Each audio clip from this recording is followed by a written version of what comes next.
Commissioner Whitaker, Here. Commissioner Chen, Here. Commissioner Bond, Here. Vice Chair Peters, Here. Chair Alexander, Here. and everyone is present. Great. And next we have the Pledge of Allegiance. And Commissioner Whitaker, could you do the honors of helping us with that? Pledge allegiance to the flag of the United States of America and to the republic for which it stands, one nation, under God, indivisible, with liberty and justice for all.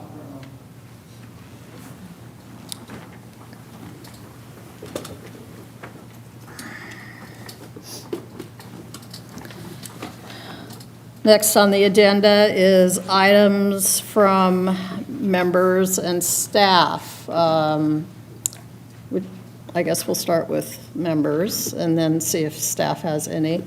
Commissioner Chen, would you like to start off? I just congratulate you all on a successful Fiesta La Bayona and hope you got some rest. That's it. Commissioner Whitaker. I would just like to second that on the Fiesta La Bayona. That was a fantastic event. It was, everything went off like without a hitch.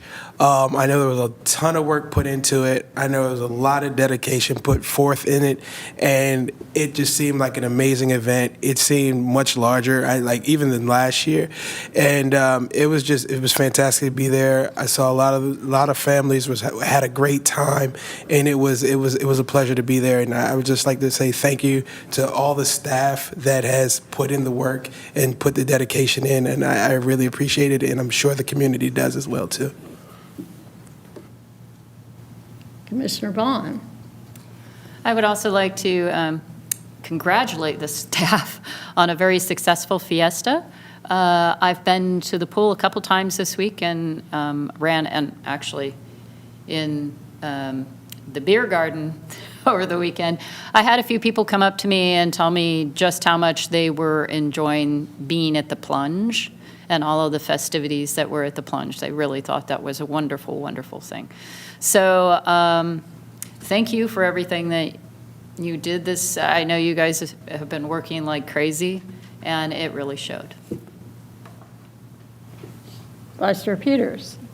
Great. Well, first I went to the Culver West playground meeting at the beginning of was right after our last meeting, so the beginning of August. I think that was really successful. People really liked the designs, hoping that we're coming down to narrowing down to the design ideas, but they've all looked great. I mean, and then Fiesta, it was awesome as usual. The activities at the plunge were a lot of fun. I know people really enjoyed all the flotations. It's sad that the obstacle course maybe was losing some air, but still very fun. Great event everywhere. I did hear from lots and lots of people at the beer garden that wouldn't it be fun if the beer garden was there for more events in the summer?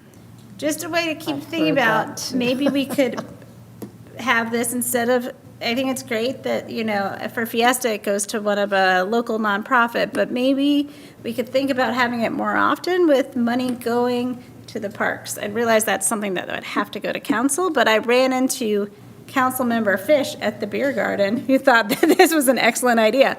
I don't know how many, I don't think he had been drinking very much at that point, but, he thought it'd be a fun idea too. So again, congratulations to another great Fiesta. Thank you.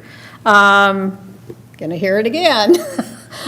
I want to thank every staff from the bottom to the top of the organization for what they do every year in putting on the Fiesta. I, too, heard comments about, wouldn't it be fun having the beer garden at least maybe one other time, maybe for another purpose, but I think it's really appreciated by the adults, of course, when it's warm weather.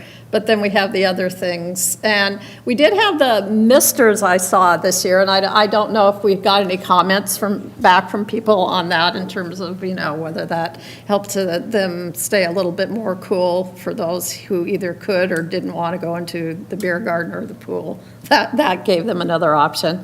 I did want to point out that the department is still collecting surveys on the community offering their opinions as to what they liked or things they might want to see changed for future fiestas. So please go online on the city page and fill that out if you didn't have a chance to fill it out at the fiesta. We really do appreciate having your feedback, and we actually have an agendized item where staff will come back and talk to us about what some of the survey results are, so we do listen to that.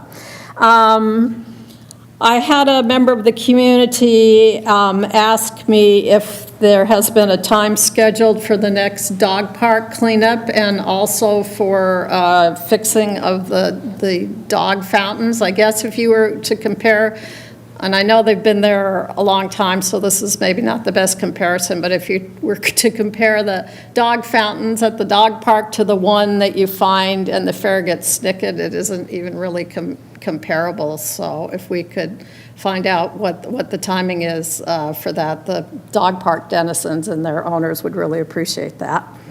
I heard back from some of the people in the pickleball community who were really rather relieved now that we've started to ramp up our late summer heat that we get here in LA, that they were able to fit in some times now when it wasn't at the high heat of the day. So they were really appreciative of that. I'm talking about, of course, the ones where the hours were changed on Alinda. And I believe that for those who are watching ballot measures, although the official results will not be available until a few days into September, but it looks like it's a very strong likelihood that the sales tax measure passed, which provides not only some breathing room, but hopefully some promises to be kept regarding certain items that were held in abeyance on the PRCS budget, which I guess we can discuss later. And one other item of note that I heard regarding listening at the last school board meeting, I'm just going to give a little history of this for our two new members who might find this a little bit curious as I did, but the city pays for school crossing guards. And at one point in time, the contract management of that resided in the police department. And then sometime early during the pandemic, the management of the contract was given to PRCS, which is a little curious given that police handle traffic issues and our public works department handles issues regarding street design and safety. But, so it was there, and I asked a question about it. The prior superintendent made a commitment that it would make more sense because the people at the schools have an idea where they might want to have the school crossing guards, that they were going to take over the contract administration. At the last school board meeting, at least one school board member and the new superintendent seemed to want to revisit that issue. That doesn't mean, so I don't know what the implications are for the city or where they're going to assign that. But I just wanted to alert you to that as a possibility, since it last resided, for whatever reason I cannot figure out, with PRCS. That's something that's going to be maybe part of the discussion that they're going to have between the CCUSD and the city council that's wrapped up with the funding and everything else. So just wanted to alert you to that. And that's all I have. Does staff have any matters they wish to mention now, or shall we handle those at the end of the meeting? I'll throw out a couple real quick, just since we're all talking about Fiesta. Thank you all very much for recognizing all the hard work and everything that goes into the Fiesta. It really is quite the heavy lift. It's our entire department working together to get that done. And we get a couple months off now, and then probably January we'll start talking about planning for next year's.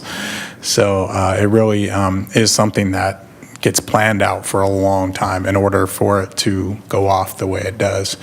And I'm grateful that you all think everything went smoothly, because that means we did our job. If we were able to keep all that stuff out of sight and everybody thinks everything went smoothly, then that's great. But, we run into challenges every year like we always do, and we just plow through it and get through it. And staff did a great job. Danny did a great job kind of herding all the cats to kind of oversee the entire thing, and Adam did a great job stepping up this year and taking on a larger role. So yeah, it really was. I really do feel like it was successful. I think the community had a good time. I saw a lot of smiling faces, a lot of happy families, even in the heat. We're still finalizing the revenue and the expenses, and then getting the survey results. And so yeah, we look forward to bringing a report back to this body so that you can kind of see how everything went. I think we have some good videos that hopefully we can include in the report that kind of include the misters. We're looking forward to bringing that back to this body. And thank you for recognizing our efforts again. Just a couple other quick things on staffing, things related to the budget. Yes, in anticipation of the election being certified soon, we've already started kind of moving in the background to expedite the senior management analyst position that was contingent upon the tax passing. So we are kind of working in the background, being ready, so as soon as the results are certified, we can move forward with that, and we anticipate that we should be able to move pretty quickly on it, because there's already a recruitment going on for that position in another department. So we're hopeful that we can take advantage of that. The deputy director position is moving along. The position's been kind of created, and its job description and things like that, and just going through the final approvals, and then we can move forward on that position. So things are moving along in that respect, and we are very excited about that. We have some other things that I think they can wait till the end, though. Okay, great. Thank you very much. Moving on, we have public comment for items not on the agenda. Do we have any speakers? You have 4 speakers. Okay, 4 speakers, then 3 minutes max for each speaker.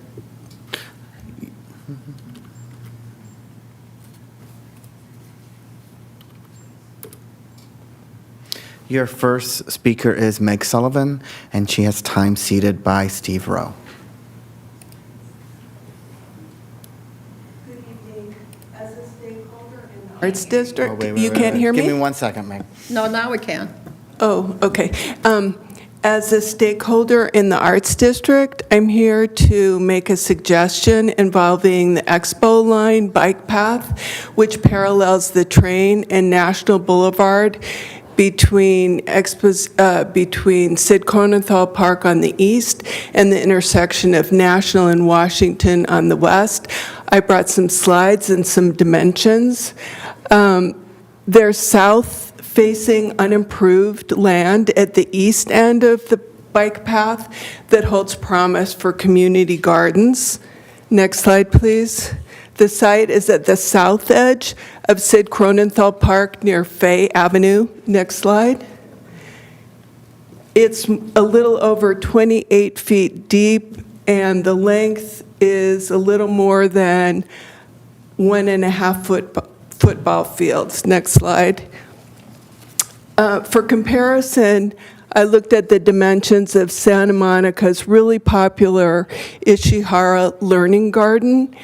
It measures 28 by 72 feet, which is about a sixth of the available land at the Culver City site. And like the Culver City site, it is located on land owned by Metro, but under the control of the municipality. Next slide, please. What would be involved is actually straightening the path through this particular run, adding fencing, raised planters, and irrigation. Next slide, please. Just to gauge the capacity that the site could offer, I looked at some off-the-shelf components for raised planters that are ADA compliant. Next slide, please. I found on a footprint that would be equal to that of the Ishihara Garden. What could be fitted would be 12 individual gardens or beds for individual gardeners, a larger site for a youth group, that would be D, a much larger site for a gardening club or the neighborhood, that would be B, also a locked tool shed, and some sort of contraption for composting. In closing, I hope you will entertain my invitation to come and visit the site to examine its potential. What would be fantastic is if there were 3 nodding heads to ask staff to professionally evaluate the potential. One thing that my husband wanted me to say, but I forgot to say, is that this is just one potential module. There would be room for up to 6 of them, or potentially 72 sites. So the suggestion would be to cite community garden activities here in combination with the plots already planned for the park to replace plots lost in the Wendy construction. Either that or to cite those plots, planned plots here, thus eliminating the need to sacrifice parkland for what it ultimately is sort of a private use. And also, I just want to agree with everybody and say that Fiesta was the bomb this year. Thanks for your consideration. Thank you.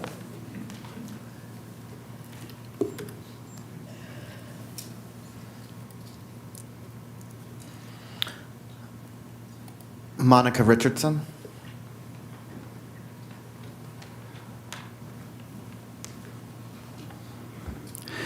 Good evening, everyone. I would like the topic of allowing men who identify as women coming into the shower locker room at the Culver City Plunge to be put on the agenda. This is not safe for women. It has been reported to me by my 85-year-old swimming friend who saw a man with her in the shower and was very scared. I saw a man walk through the locker room and it was very disturbing. A woman who had a 9-year-old that was in the locker room exposed to a naked man with full male genitalia showing. I urge you to remove the sign that is on the front of the pool and put up a sign that says no biological men are allowed in the women's shower room or locker. There are small children, pregnant women, teenagers, middle school girls, seniors that use this space. Women have fought for their rights for over 100+ years. We are not going to tolerate to be erased and made to feel bad because we don't want to be in a space with men where we need privacy. When men who are confused about what they are, but that men still have genitalia still in place, but wants to wear a 2-piece bathing suit, does not make him a woman, any more than if I took off my top and went into the men's room, would that make me a man? The president signed an executive order that no men in women's sports and no boys in women's locker rooms. One could sue to enforce. I've already called downtown about this. You must comply with the executive order, or your federal funds could be withheld. I'm bringing this up because we don't want men coming into our bathrooms, no matter how one identifies. It's not okay. Females, this is a fact, are more assaulted at a higher rate than men. The FBI data from 2024 says 1 in 5 women have been raped in their lifetime. The count, it's like 131,000 reported in 2024, and 481,000, they think, that are not reported. I implore you to go to the council and tell them we must protect women, girls, little children, mothers with babies, senior citizens who are afraid, because there have been many incidences where females have been exposed to this scary, unwanted behavior. I want you to know, I see young women now standing on the platform of the plunge, changing the best they can and not going into the locker room. I implore that you follow the federal mandate or executive order and give us our privacy. We have fought long and hard for it. You could put something out on the deck, like a shower, something out there for those people. Thank you very much.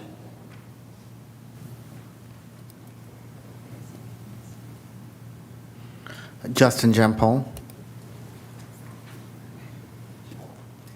Hello, Commissioners. I'm Justin Jampol, the Executive Director of the Venda Museum. I stood here before you a couple years ago to ask for your permission and support to move ahead with the community center. It is now there. And it feels so good to be back here again to both announce that it is complete and we are having an open house on Saturday, September 6th from 6 to 9. The whole community is invited. It's, as everything we do at the museum, it's free to the community. We have about 1,500 RSVPs. We had about 1,700 people 2 weeks ago for the KCRW Summer Nights event. And we are on track to serve about 30,000 people this year. The community center already has between 10 and 15 events every single week, from yoga to mindfulness meditation to sound baths to nutrition classes to language to art classes, all free for the community, and even a tea dance every Sunday. So we teach a new form of dance, and they're jam-packed, and I'm delighted and thrilled that it's already coming to be. And I just want to be here to both invite all of you, and for anybody who's listening, to say that I'm so privileged and proud to be a partner of Parks and Rec. We couldn't do this without you guys. I work closely with Ted, and we're always in touch about new ways that we can both come together to serve the community. I'm enormously proud of not only the museum, but of the way in which there's a public-private partnership that we can do more together. So I think it's really a model for how nonprofits can join together with municipal agencies to serve the community in ways that either one of us wouldn't be able to do on our own. The building won the LA Times one of 8 new buildings for all of Southern California, and we were just named a couple days ago Los Angeles Business Council's winner of Civic Building for 2025. So enormously proud of all the good work we're doing together, and look forward to doing more with you guys, and hopefully we'll see you at the event, and we'll raise a glass with you and to you for all that you do. Thank you. Oh, by the way, we will host that beer garden reception for you at the museum anytime. So I'm going to talk to Ted about it, but we're here for you. Thanks, guys.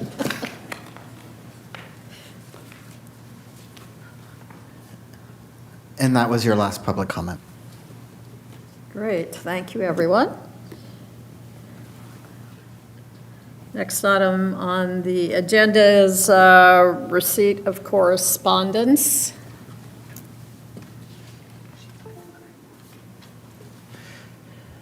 You did receive today 2 e-comments that were received through the website.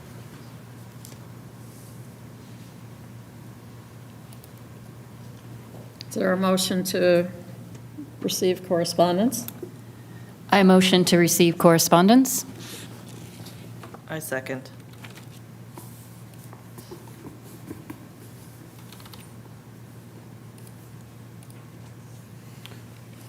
I have a motion by Commissioner Bond, seconded by Commissioner Chen, to receive and file the receipt of correspondence. And you may start voting. I'm sorry to not bring this up earlier, but my iPad is still locked.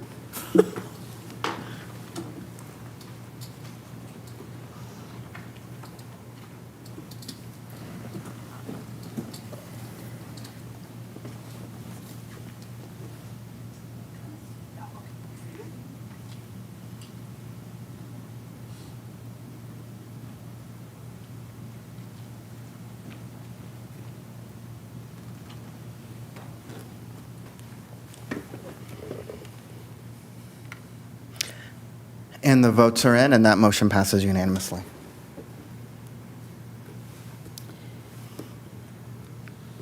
Next on the agenda is our consent calendar. First one is C1, approval of the minutes from the August 5th meeting. And I sent in advance one correction, I think, that you made regarding the spelling of the name. Thank you. Were there any other corrections? No? Okay. Talking about my name on the first page. Yes. The spelling with the X. Yes. Perfect. At first, I thought, wait, did I have the right name? Yes. Is there a motion to adopt the minutes, please? I motion to adopt the minutes for the PRCS Commission meeting of August 5th, 2025. I second it.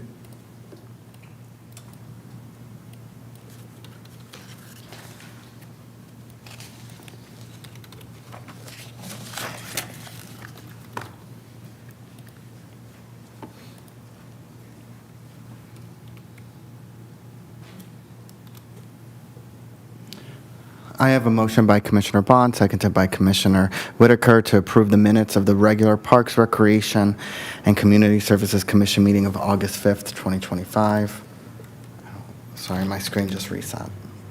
I accidentally hit the button.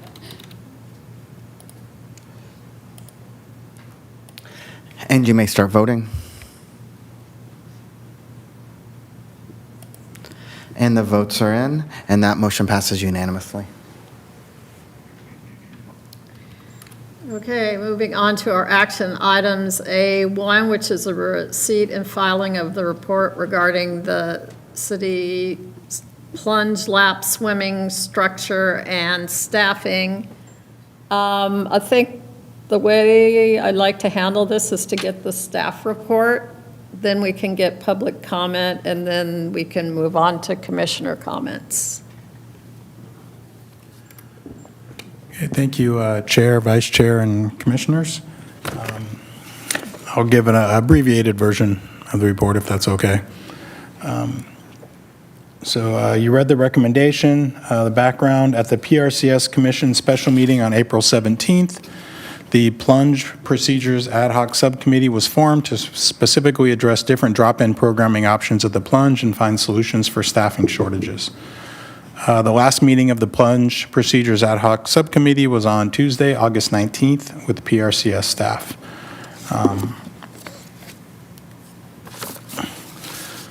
So there's a lot of information provided in the report as well. We provided all of the short course and long course lap swimming times and schedules.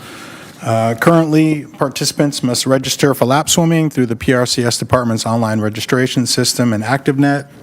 Participants can register for the top of the hour in 60-minute increments. The cost per 60 minutes is $4 for adults, $3 for youth and seniors. People with disabilities get a 25% discount. If a participant does not show up for the registered time, a grace period of 10 minutes is given, and then a standby participant who has not registered in advance is allowed to fill the slot. Lifeguards blow their whistle at 55 minutes to signal that the hour is about to end. Participants have 5 minutes to finish their laps and exit the pool. Traditionally, 2 participants swim per lane. The ad hoc subcommittee is recommending that staff begin offering drop-in lanes for lap swimming on a trial basis. Drop-in lanes would not require any registration, and participants would be allowed to swim in the lanes for as long as they would like within the time frames. The cost of the participant would be the same as the reserved lane, but up to 4 participants would be allowed to swim in the drop-in lane. If the drop-in lane is filled, participants will have to wait until one of the participants leaves the lane. The lane allocation for drop-in lap swimming is shown in the chart below.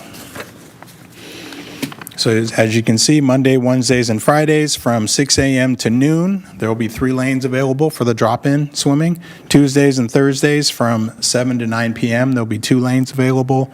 Saturday and Sunday from 12 to 3, 2 lanes will be available for drop-in swimming. And this will be offered starting on September 8th and will run through December 13th. During this period, staff will offer a survey to the public to receive feedback on the lap swimming. So that's the lap swimming update. Current staffing levels: on June 30th, the PRCS department, along with the Human Resources Department, hosted a hiring fair. The hiring fair was a one-day event that allowed interested applicants to complete every step of the application process. The needed steps to apply to be a lifeguard are submit an application, pass the required swim test, pass the interview, pass a required physical examination, and pass a background check. Incentives for new hires included $500 upon hire, $500 after 100 hours worked, and $500 after 500 hours worked. There was also a referral bonus offered to current staff for referring a new hire. The current staffing levels at the plunge are detailed below: 27 lifeguards, 3 lifeguard swim instructors, 3 pool managers, 1 senior pool manager, 1 coordinator, 1 supervisor. I will just add to that, only about maybe half of those lifeguards are actually available to work right now. The other half have gone away to school or have limited availability. So maybe a little less than half, actually, are currently available to work. And of the pool managers, yes, we have 3 on payroll, but only 2 are working consistently. The third one is working when they can due to limited availability with schooling.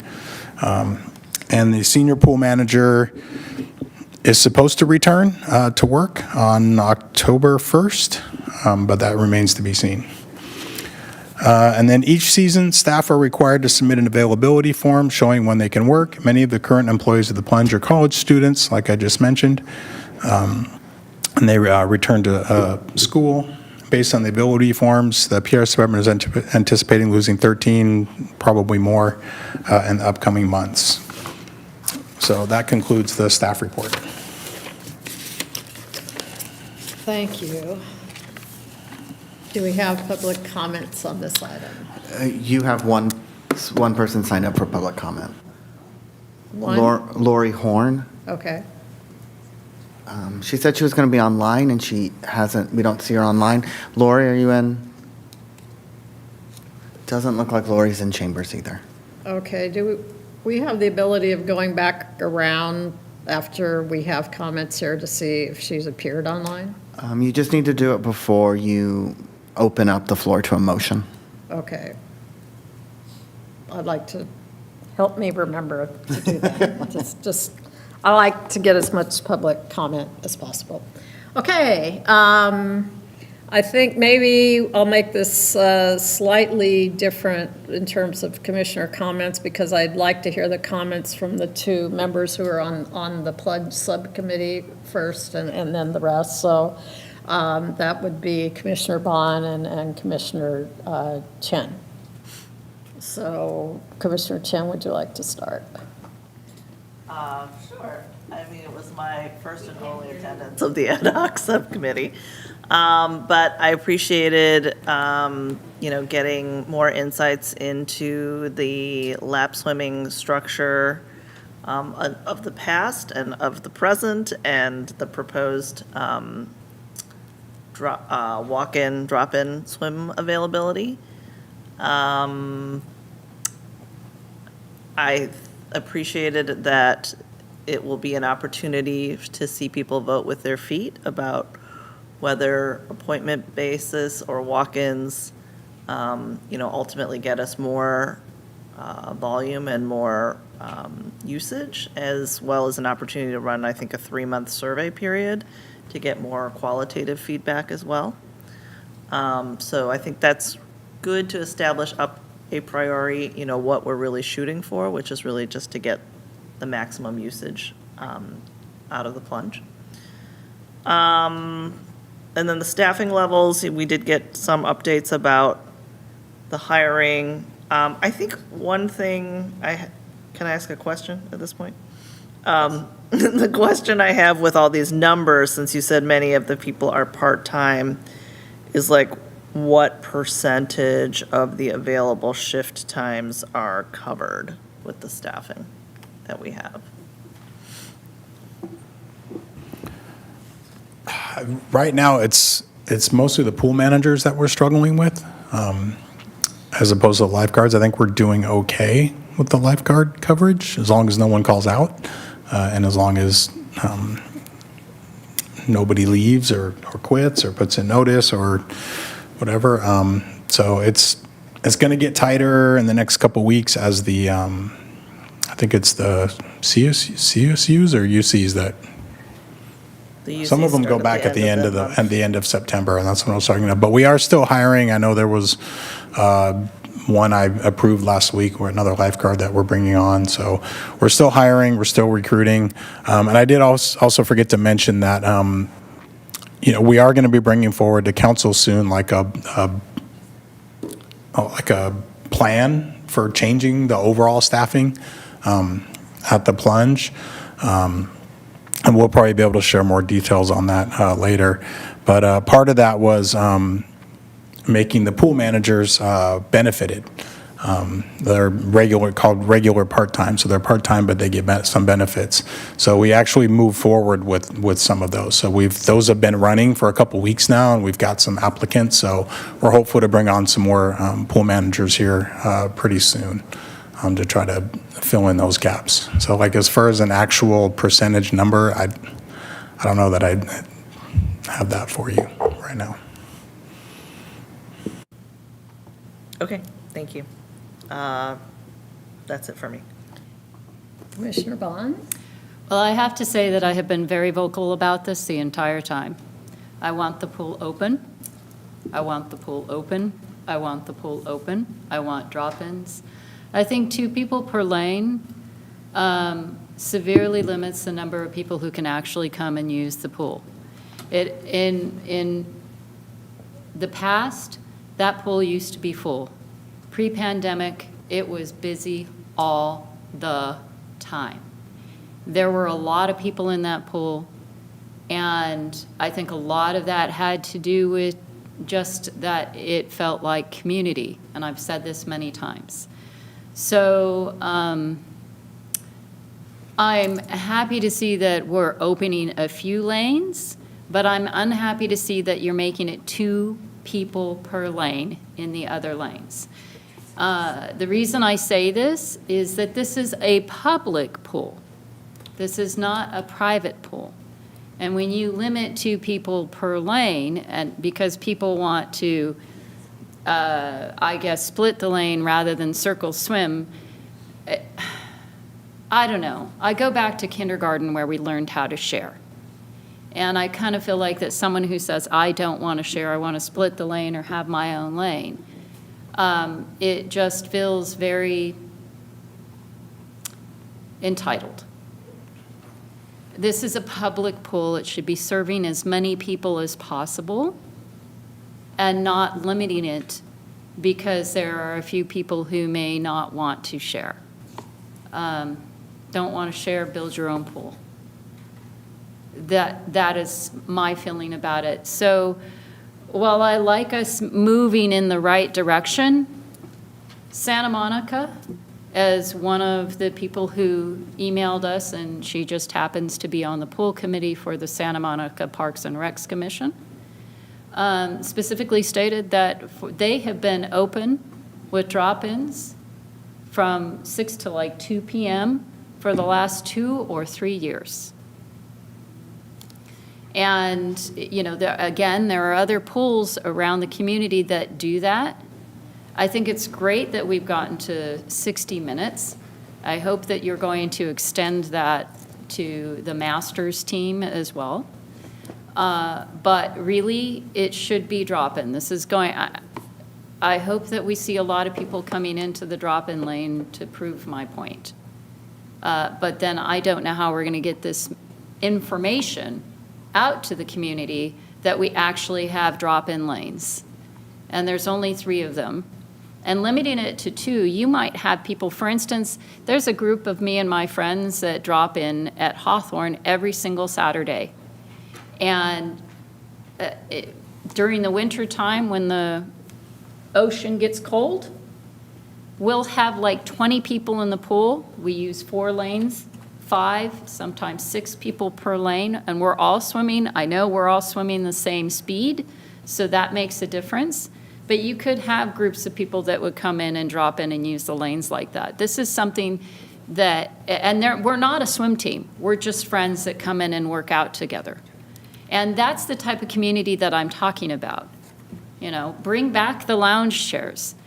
By the way, a parent spoke to me also at the beer garden saying she loved how she could come to the plunge. She brought her kids to the plunge for every single almost rec swim every single day And rec swim was 3 hours, and you could drop in and leave at any time. If you can drop in for rec swim and swim for 3 hours, you should be able to do that for lap swim. It feels like there is discrimination against lap swimmers by not allowing us to do this. And I also feel like that we could end up making more money. Again, ran into somebody, where was it, at Hawthorne, who used to swim here all the time and just gave up because it was a nightmare to sign up and got only 55 minutes, and she just moved to another pool.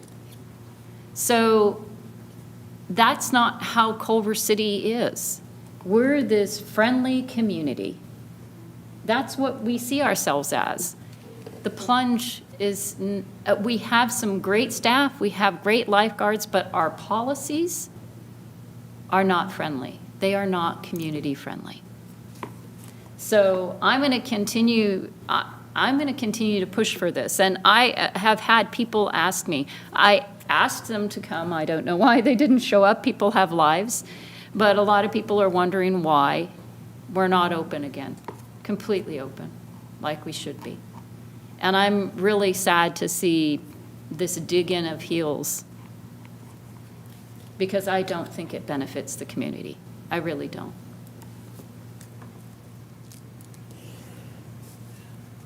Commissioner Whitaker? Well, Commissioner Bond definitely summed it up very nicely. Moreover than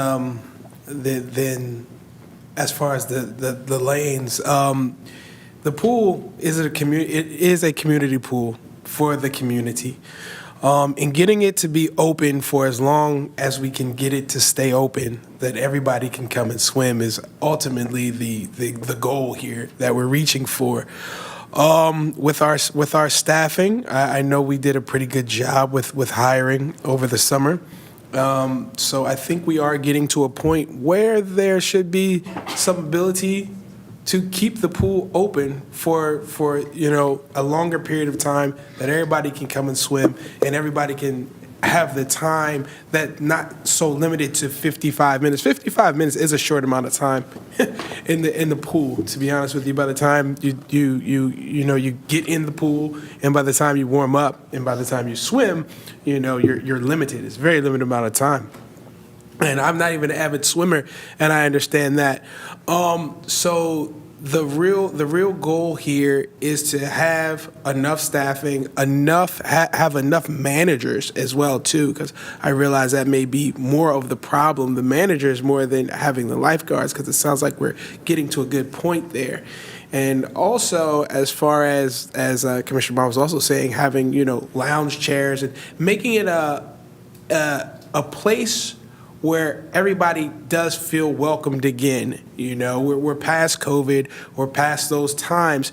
So to have it, to once again be a community place where the community feels welcome, just as our past in the Fiesta La Bologna, whereas, there was, had it set up with the screen and the kids and people were able to swim, it felt like a community. People wanted to be there, and it felt really good. And I know that we can get there. I realize there's just some efforts and some things that have to be done.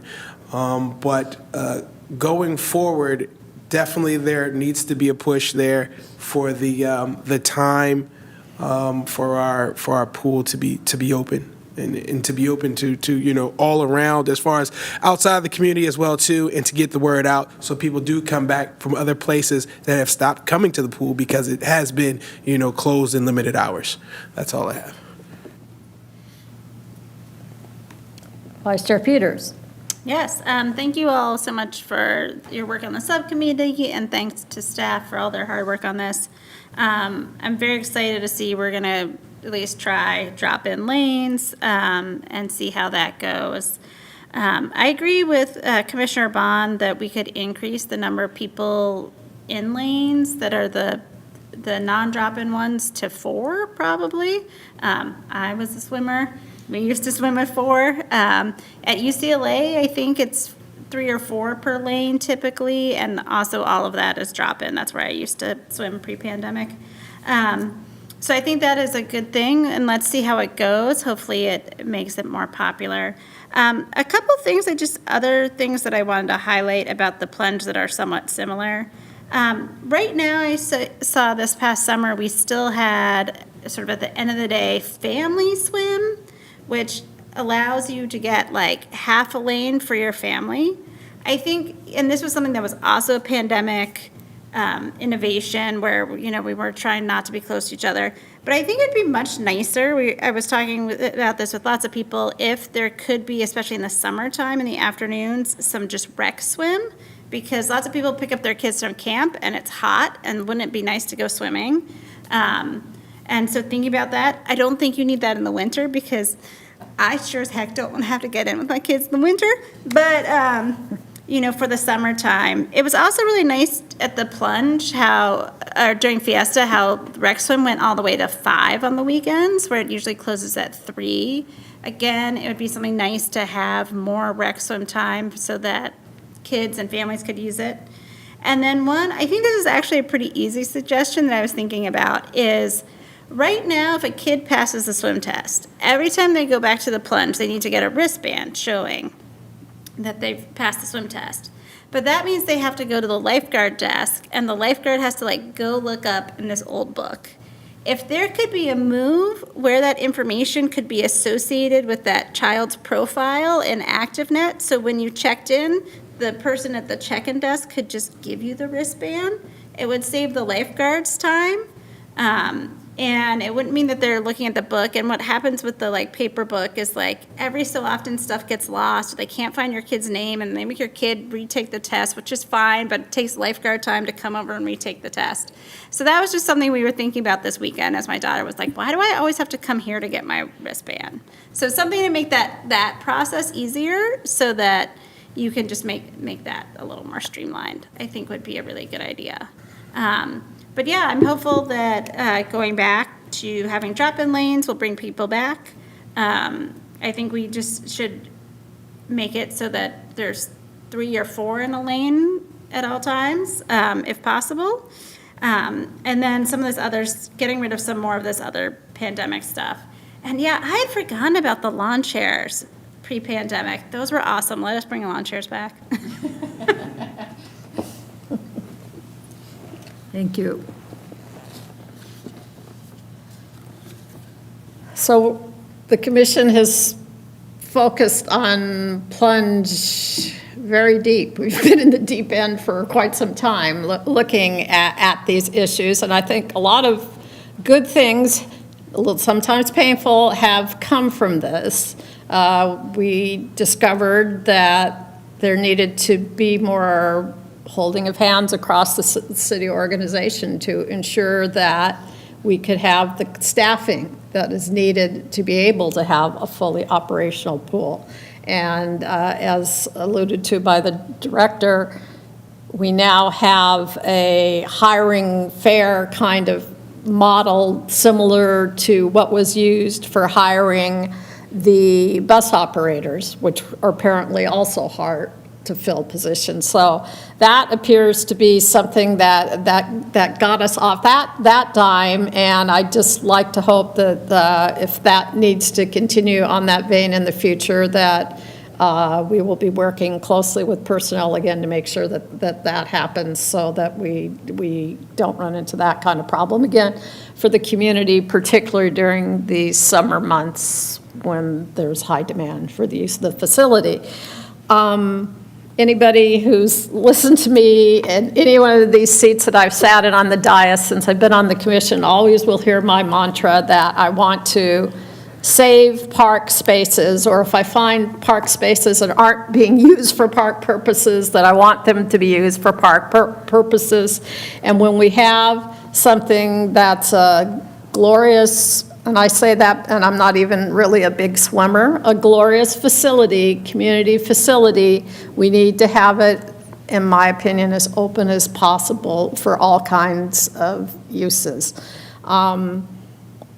I'm more of a tennis player, but I understand the difference between how many people that you can have on a court when you're really playing versus how much you'd have if you're just doing a live ball kind of fun thing, but you're really not playing for for points, or if you're practicing and all that. So looking at that model and looking at some of the information that's been provided to us via a member of the Park and Recs Commission for Santa Monica, who's on their plunge committee, it looks like if we have the staffing, we should have more than 2 people in the drop-in lanes. We can try it.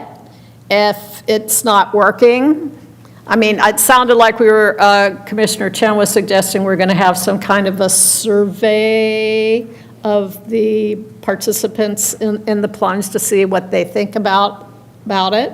But I think that model for the drop-in swimmers would make it seem more inviting, so that people don't feel like they have to rush to get there to the top of the hour, to get their 50 minutes in. And I also agree, as someone who likes to do exercise, that, you're just getting started at 60 minutes. So if we have a model that is doing a drop-in for rec swim, we should have the drop-in for, what was it, Commissioner Bond, you were saying, for the masters teams as well? Well, no, the masters teams, they pay for an hour, but we should get the hour. Right now, we're limited to 55 minutes. And I believe that it is the only permitted group that is not getting their full hour. They're only getting 55 minutes. What I was saying is that for lap swimmers, there's a lot of lap swimmers that are going to swim maybe 35, 45 minutes. But there are going to be lap swimmers that are going to want to swim longer. But then there's going to be lap swimmers who maybe they signed up, aren't going to be able to make it until half of the hour. And so then they're only going to get 30 minutes when really they'd want to swim 45 minutes.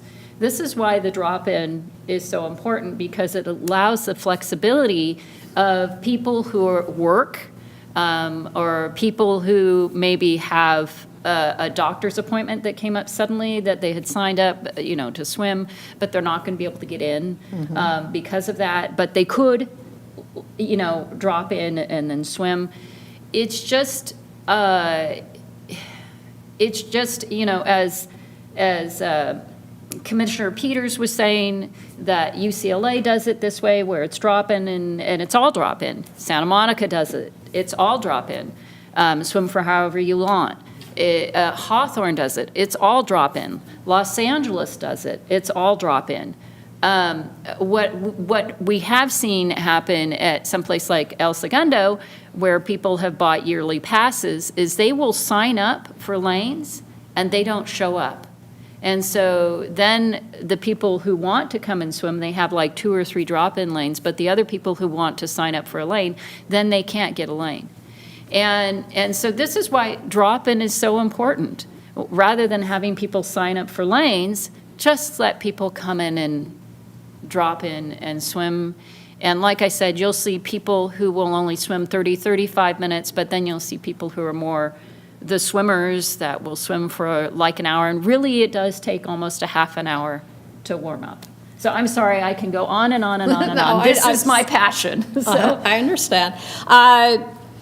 So it seems that having that kind of flexibility for more people to drop in would be more inviting, to sort of be able to take us back to that pre-pandemic time where it was more of a community orientation. I mean, this is our only pool. It's the only pool for our entire community, and that community includes the high school, because we know the high school doesn't have a pool either. So it's a very delicate dance that staff goes through as, I don't know, I guess we didn't show it up on the screen here, but if you've seen how they try to carve out the lanes for the various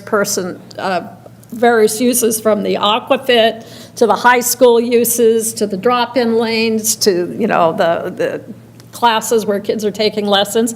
It's complex, but it's been demonstrated now that we do have the capacity to have the drop-in lane. So I would like to see them have the capacity of more people dropping in than just 2. I mean, to me, when I went there and looked at the pool, those lanes Just are to be pretty clear, the big. drop-in lanes will have 4. I thought it was going to be 2. No, 2 Were we is the talking 2? reserve lanes. The drop-in lanes will have 4. And just to clarify that, traditionally, currently, we have 2 people in the reserve lanes, but that's not maxing out. The staff report was just saying traditionally, we've been having 2 people use those. Right now, they max out at 4. It's 3. Could be, okay, it could be 3, you're right, it might be 3. Yes. Also, I think that maybe we need to look at some of the programming that we have, because just to say, from what I understand, the paddleboard is very popular on Saturday, but frequently it's not being used on Wednesdays, like they keep getting canceled. So maybe we need to look at that to see if we can open those lanes back up if they're not going to be used. As I recall, there is going to be a study sometime later that staff will tell us about, where they're looking at all the different kind of activities that are provided to see whether they're the best match in terms of what the community is looking for, whether that's contract offerings or ones that are actually put on by staff. So that could be done as part of that. The swim program, I would be included with all of those. Yeah, like the paddle Yeah, board. I mean, the paddleboard's a contract class, so if we're looking at all of our contract classes, then yes. Okay. But, I mean, okay, so I guess I got, I'm not swimming very well here. So I got a little confused in terms of the drop-ins, but I would like to be able to see what we can do to more rapidly get to the point of where we were pre-pandemic in terms of the, As in just drop in all the lanes? well, is that what we had? That's what we had. We had I don't drop know in all the that, lanes. do we have the capacity to do that based on all the uses of the pool? Well, as long as there's lap swimming, yes, there would be drop in all the lanes in the lap swimming lanes. If there's lanes being used, for instance, like Aquafit, that would be used for Aquafit, but then there would be like 12 or 14 lanes, or however, I don't know how many it is. I mean, if we have the staff, lifeguards, and the lifeguard managers to keep it safe, why wouldn't we be allowing it to go to the maximum? We can't hear you. Sorry about that. I want to clarify how staffing works at a pool. It's not about the number of people in the pool, it's about the size of the pool. That's how we have to staff our lifeguards. So we have to have a certain amount of lifeguards based on the size of our pool and a pool manager. So if someone calls out, it's not like we can take less people, we have to shut the pool down. So staffing for a pool is not about the capacity. I mean, the capacity is important for other reasons, but by law, the staffing of a pool is based on the size of the pool. Because, you can close down half the pool, but if someone's walking by it, they could still fall in. So a lifeguard has to be able to monitor the entire pool, even if only half is being used.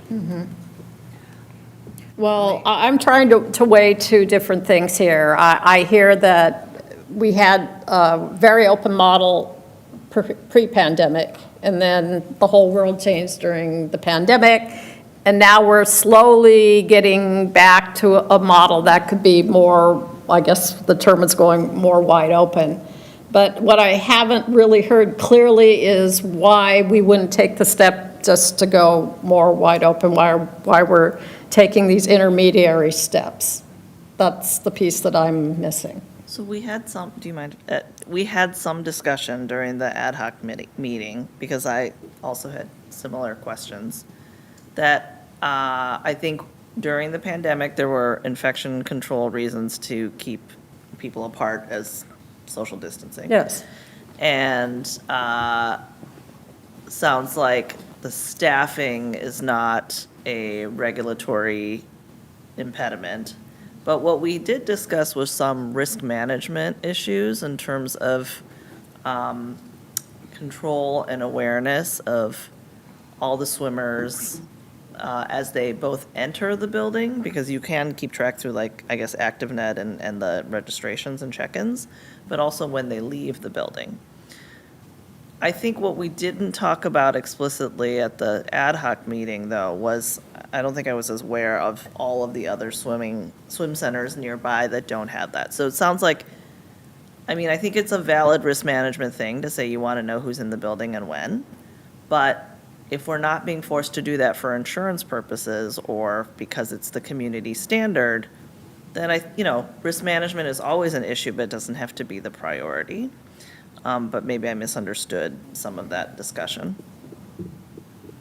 But I would like to add the point that all summer during rec swim, the kids could come in and swim the entire time if they wanted to, and they could come and go. I cannot hear you. Oh, sorry. I just wanted to add that all summer, the kids could come in and drop in for rec swimming. They could swim the entire 3 hours or leave whenever they wanted to leave. This was not an issue. No risk management has been brought up about that, but suddenly, and I would say if you have a lot of kids in the pool who are jumping in and out and they're not using lanes, that becomes much more of a risk management than swimmers doing laps in the pool, because you have kids jumping in and out all over the place and swimming around. But pools have traditionally taken care of that for decades. And so I struggle with this whole thing about the risk management, especially when you have all of these other pools who have gone back to pre-pandemic of just dropping in and allowing people to swim for as long as they want. Except for instance, like I said, that when they start having the kids programs at 2 p.m., they change it. So this is what I struggle with. I don't understand. I don't see the reasoning. It feels like the decisions are being made by people who don't really higher up, because I think this is not coming from the managers, but it's coming from higher up. Decisions being made from maybe the city area that don't know pools and have never managed pools and are not looking at how we've managed pools in the past and how they're being managed around in other cities, and they're being managed successfully.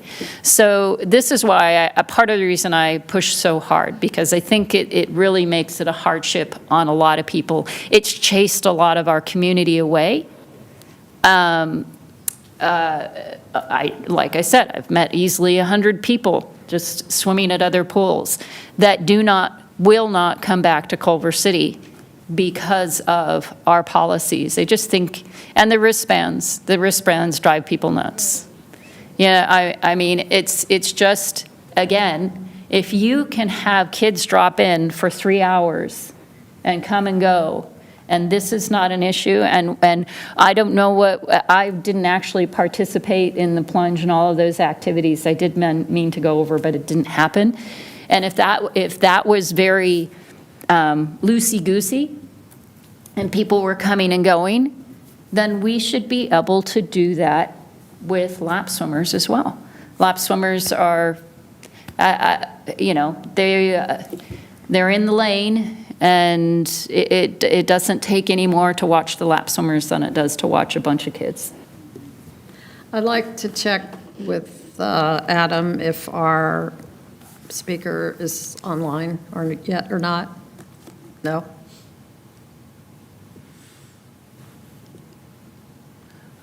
No, the first person to sign up has not appeared online, but we do have 2 more people who have signed up. Oh, okay. Well, then I'd like to take those 2 people now, please. And how much time do you want to give them? I think we had 3 minutes. Yeah, if there's only 2 people, 3. Monica Richardson?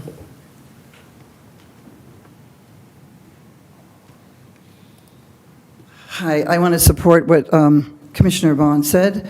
We need to just go back to pre-pandemic. It's been 5 years. Take the plastic bands off. There's plastic everywhere. Nobody wants it. We're not 5-year-olds. Nobody needs a plastic wristband anymore. And for a city that cares so much about environmental, they're just getting thrown all over the place. And I would like to support that, there's 3 people in a lane. And there could be 4, but there's 3 already. And also, I went out to Thousand Oaks, and they had covers for the grandparents that are coming that can't go in, or a mother with a baby, then the father's in and they want to sit and watch, like during rec swim. Like, that would be really nice. Like, why isn't there ever been like a nice, or create that where parents can sit, that they are shaded, because it gets really hot as heck. So I just want to say, I had it up here, like all the three things, like, but get rid of the, just dropping in, so the drop in, that freedom that you felt that you could just go. And I'm sure, for me, I get out before an hour, but I know a lot of people don't. And there was a community, and there were a lot of people fled because of the controls that were put in Culver City, the way they treated us. There were people out there yelling with their megaphones, like for a year. Like, stand in line. I thought, what am I, in the military, waiting to get into a pool? And it's not a building. It's a pool with open air. And there are not risks. Like it's gone on. I've been going there 34 years, and I think it's been open for 70. So it was a pandemic. It's over. And it's been 5 years. Please remove the wristbands and let people come back and drop in. Thank you. Cynthia Johnson.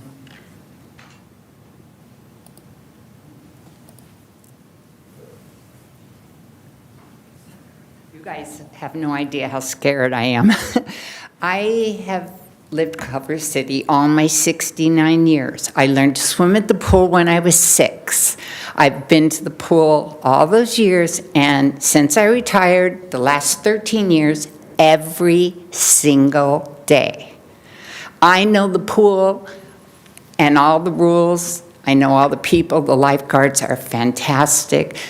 The summer was a joyous occasion with all the parents and all the kids and everybody playing and going off the diving board. And it was so much fun. Nobody had a wristband for any of that.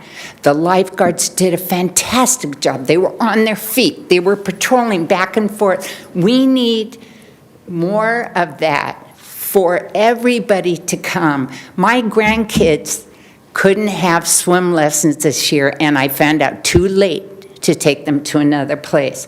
The wristbands are all over the ground, all over the floor, in the gutter, in the locker rooms, cast aside. Some people have a collection of them on their pool bags. People don't wear them. They don't like them. There's got to be something you guys can do. You already listened to all of us when we were here before, and I appreciate that very much. But we've got to do more to bring the pool back to the community, because I know a lot of people in Culver City, and they don't want to bother with our pool. They go to Hawthorne, they go to Santa Monica, they go to El Segundo, and I go when our pool's closed. But our pool is my home. So I just want you guys to know how many of us feel. Yeah, we're all old, but we're the ones that bring the money to the pool. And do you know, when I miss my swim, I never ask for my money back. It's money well spent. When I come for 2 hours, I pay for 2 hours. I never cheese at the pool. So I just want to tell you, there are those of us that really, really care. So thank you for listening. And one last time, Lori Horn. Is she online? No. And Lori Horn is not in chambers? No. Okay. So that concludes the comments. I'd like to see now if we have some consensus on the commission in terms of how much we're going to open up the lanes for drop-in, whether it's going to be a graduated approach or more full or something in between. We've talked about having a survey. It seems that if we're going to be making some changes, we also may wish to somehow advertise or get the information out to the community that we're doing this. And if we are going to try to do these other kind of things, which probably have a budget attached to it, so that might take longer in terms of, like, furniture or lounge chairs or other things that we could do to make it a more inviting space, that's probably more of a longer term project. But I'm not sure I have a total sense of where the commission is on that. So maybe I need to poll each of you. I will start with Commissioner Whitaker. Well, my take on it is that as long as the staffing is there, as long as we're able to meet the demand, I would love to see that to happen. I just don't want it to be one of those things where that we say, okay, we open it up to basically like a free swim, and then we don't have the staffing, and then it creates another snowball effect of, okay, you said you were open, you're not open, and it starts to get into that bad space. But my general consensus is, I mean, as long as the staffing is there, we can go back to pre-pandemic opening of the plunge. I would love to see that. I would love for everyone to come back that used to come and have that open, welcoming feeling to the city, as well as obviously generate more income. And always a big proponent of generating more income for the city and bringing more people back into the city, whereas more people had walked away and left due to the fact of Culver City started to seem a bit pretentious to others. So I am 100% a proponent of let's open up the plunge. I mean, the drop-in lanes were 4 at 4, and to have the plunge once again open as much as possible for the community. Can I just add one quick thing, Chair? Yes. So staff is prepared to begin drop-in lanes this week based on the information in the report. If the commission is requesting us to change that, we will have to shift the date of when drop-in begins.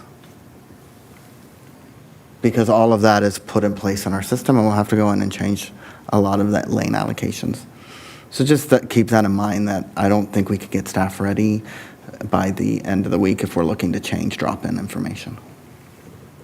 And there is a survey that will be going out, that the survey will be over when the plunge has to close for 3 weeks for maintenance every year, and that has been shifted based on the public's feedback. They requested it during the winter instead of the spring. So that closure happens in December now. So we're looking at what was proposed in the staff report to be doing that until the closure with a survey. And then we can come back to the commission with the survey results, and depending on what those results are, possibly a wider drop-in lane plan. That is what staff is requesting. Commissioner Bond? I'm having such a hard time keeping myself from talking. So why wouldn't we be able to start the drop-in now and then change it for the next week? We are starting drop-in No, now. I understand that, but then just open it up completely by the following week. So not necessarily changing that you start with 3 lanes of drop-in. What we're trying to do is do a hybrid of both so that the survey can be open to people, because there are people who have preferred the reservation because it guarantees them a slot and a lane that they choose. So what we're trying to do is figuring out, the survey is for us to know more what the majority wants. And so by giving both, that's what our goal is. I am just going to repeat, this is a public pool. So reserving a lane and preferring and picking a lane, we're a public pool, a community pool. And hopefully we hear that in the survey. That's the point of the survey, is that we can get feedback like that and then bring that feedback to you. Well, I'm just going to say I oppose that. I just want the pool open. And so, but by all means. Commissioner Chen?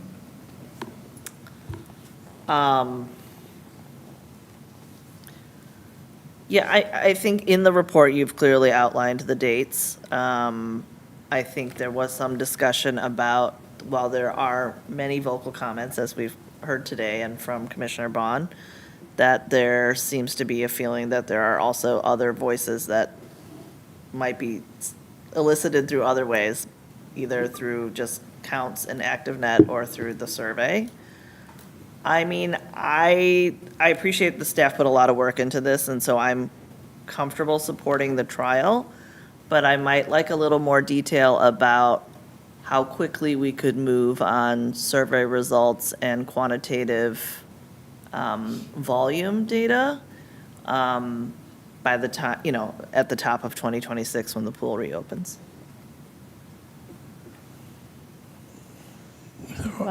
I would say we could implement the changes when we reopen in January. Vice Chair Peters. Yeah, well, as somebody who always likes to have data, I think it's good to have a trial period and see what people say. I think so I have two thoughts. Is one, just looking at the total amount of lanes we have at some times of the day. So in some of these blocks, it looks like we have, is this right, that we have 18 lanes available? That's like the max is 18 lanes across the pool?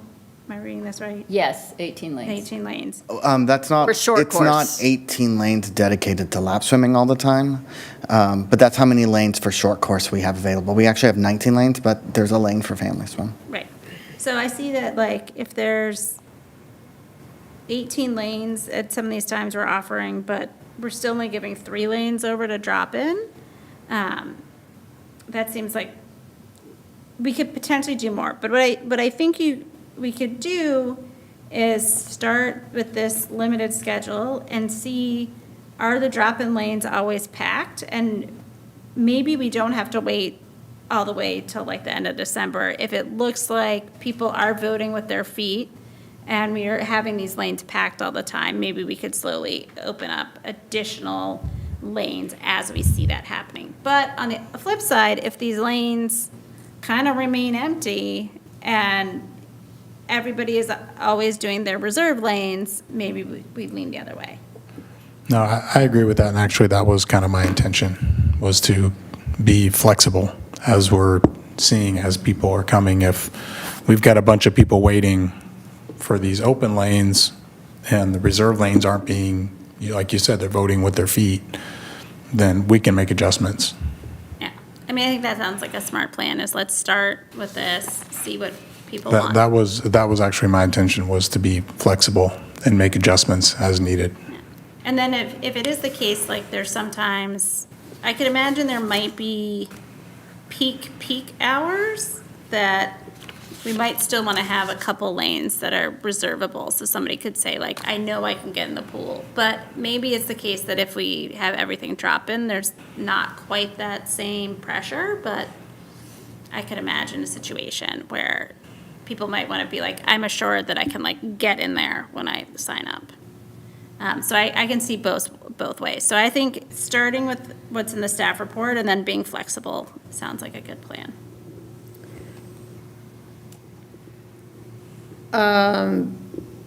So where I am at this is that if I'm a swimmer and I haven't been listening in on this meeting and I'm going to see these changes and I'm not going to sure, what's the goal here?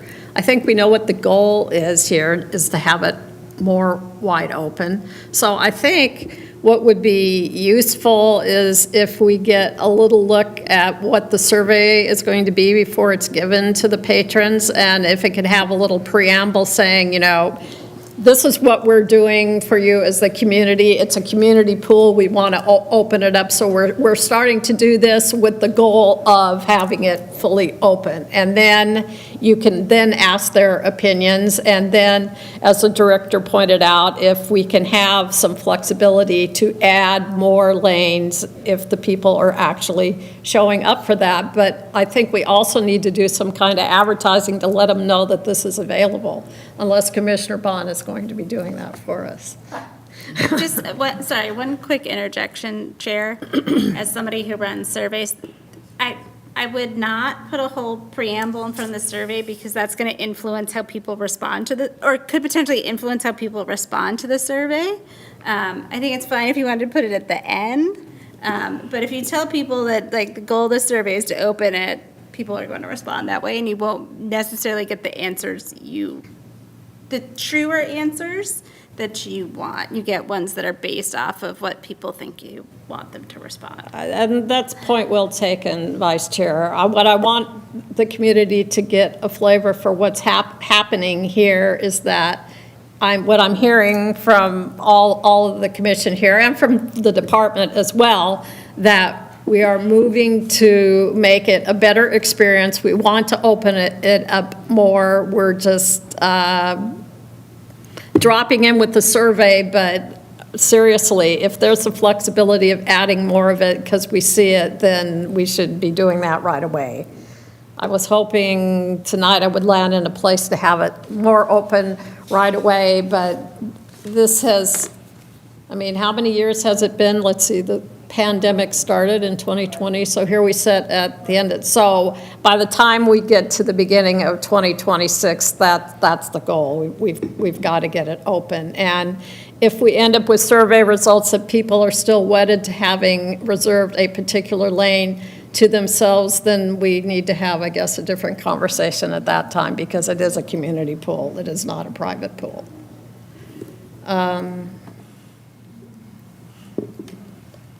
Does that, Director, does that give you enough information from the commission? Sorry, I think so. Okay. So would someone like to make a motion? I will motion to receive and, I will motion to receive and file the report regarding the Culver City Plunge lap swimming structure and staffing. I second.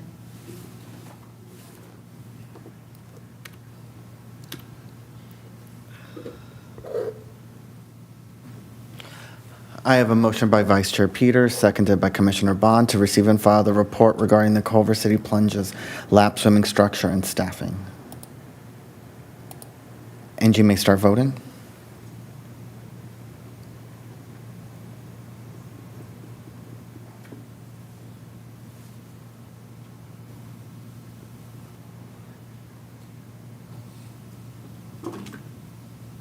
And the votes are in, and that motion passes unanimously. Okay. Can I ask one more question, or is it too late for me to ask a question about this? Is it an informational question, Commissioner Bond? Yes, but it's more, it's more about whether, does that hour also extend to like the masters team? That's all I'm asking. I made a note of that so that I can follow up with staff and just make sure Because if it's that we're not- treating everyone the same. Yeah, okay, thank you. Thank you, Director. All right, we finished with A1. We're going on to A2, receipt and filing of updates from our various subcommittees and representative appointees to outside organizations. Are there any speakers to this item? I'm guessing not. There is not. Thank you.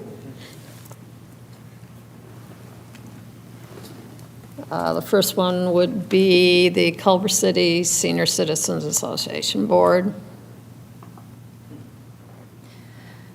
May I start? Yes? Okay. So the senior center, this was on August 8th.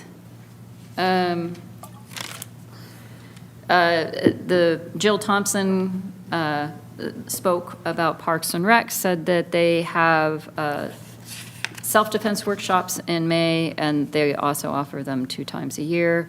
And that the I believe this was in response, someone requesting whether or not they wanted to see more self-defense workshops, especially after what happened to one of the board of directors out in the parking lot where she had her watch stolen. The CCP, she also responded that the CCPD did a question and answer after the incident in the parking lot and only and then someone was complaining about people bringing in dogs into the senior center. And the reason she was upset about it was that she actually had been attacked by a dog that was supposedly a service animal, and she was seriously injured. And so she has a bit of PTSD, and I guess more and more people are bringing their dogs in. But you can't really go up and ask them whether it's a service animal or not. So it's making it difficult for some of the seniors. One more, Yeah? I was going to ask the director, do we allow people to bring in service dogs in our other Service facilities? animals are allowed, and we are allowed to ask 2 questions. Is it a service animal, and what task does it do? Those are the 2 questions that we're allowed to ask. Well, she did specify that, I'm sorry, but she did specify they could ask that, but the problem is that the people then need to go up to the staff because they can't actually approach the person with the dog. So, I guess I'm just concerned, looking at the senior center, and, there are seniors, and knowing how they move through the facility, and sometimes it's fairly crowded in there, especially when you have people in the hallways playing card games and mahjong, and then when people get let out from the various classes or lunches and things like that. I'm trying to envision then having a dog in that environment, or multiple dogs in that environment. It's just, I think part of the reason she brought it up is that there have been some dogs that have gotten away from their owners and are running around. And then they have no control over the dog, which would then obviously not be a service animal because that's not how a service animal. But anyway, I was just bringing this up because this was something that they had just discussed. They had talked about the Fiesta La Bayona. The senior center was closed. So September, October, and November, the next big party is Halloween. So, which I understand is a big thing for them. They really enjoy that. And they said the big wall is fixed. I'm not sure what that refers to. Maybe I need better notes. The back wall, or whatever There's a dividing wall Yes, between those rooms. you're right. It's So just- the that was the accordion one that was broken. damaged when the vandal came inside? Is that the one? No, I think it's been damaged for a while, Oh. but they finally fixed the big wall. So Mike from the Social and Disabilities, the Abilities Carnival. He was talking about the Abilities Carnival, which is Sunday, October 5th. So everybody is encouraged to attend. It's not just for those with disabilities, it's for everybody, or Abilities Carnival. So there was some discussion about what they were going to do for entertainment. And that popcorn was a big topic here. So they enjoy their popcorn, especially for movies. So election posters, the graphics who print the big posters, the printer is broke. So they're waiting for it to be fixed so that they can post them up so that people can actually apply.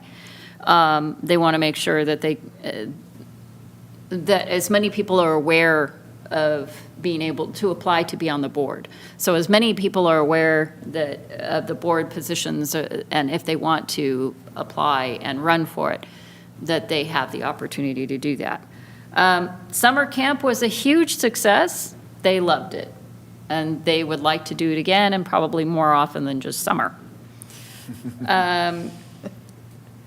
So Kay Hanneman motioned to give $1,000 to the Ability Carnival, and that passed the board. Fitness room. They are replacing one of the needs, one of the machines, and that also passed. Pool room, 5 new players, 3 men in their 90s. And so the pool room is actually becoming quite the hot place to be. The ping pong room, shockingly, no comments. Because ping pong is also kind of like not pickleball. They are very, very enthusiastic about it. But they are going to be having their ping pong, when is it exactly? I think I wrote it down. I think in October? That they are going to have their ping pong competition. I'm not sure if it's Last year it October. was November, Yeah, but we so- can double check the Yeah, date so everyone yeah, it knows. might be November. I thought I had written it down, that they were having their competition, and they're all very excited about it. Computer room is not very busy. Yeah, and there was a good discussion about the nomination committee, and they will need 4 new members.